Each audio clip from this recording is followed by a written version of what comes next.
Ассалаумалейкум жігіттер.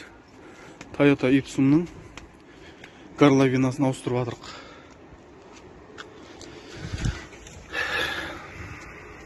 Мынаны шеше алмай жатырмыз.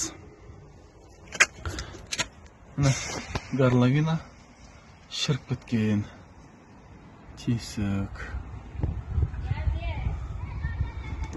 Астынан ағытып шештік. 97 жылдан бері шешілмеген горловина о. Қазақстанның бензиніне шіріп кетті. Енді осыны ортасына резина қойып жамап жіберу керек. Новыйын сатып алайын десем 33 мың тұрады екен. Осы горловина новый 33 мың тұрады.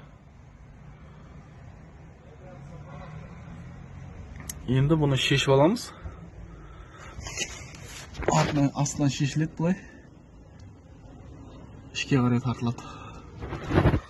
Сонымен болды. Ортасына резина қойып жібереміз. Міне горловинаны шешіп алдық. Мына жер шірген. Осындай болып. Шешіп алып тастадық. Енді осының ортасына мына шланга патрубка жалғаймыз. Міне жігіттер, патрубкамыз дайын. 33 мың теңгенің патрубкасын 3 мың теңгеге өзінің старый патрубкасын істеп, грунтовкамен краскілеп, ортасына резиновый шланга кигіздік.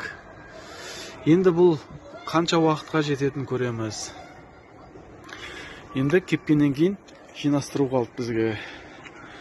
Астана басқала қол созады, аспанға қол созады жастарға, мұнда ең қымбат баспана.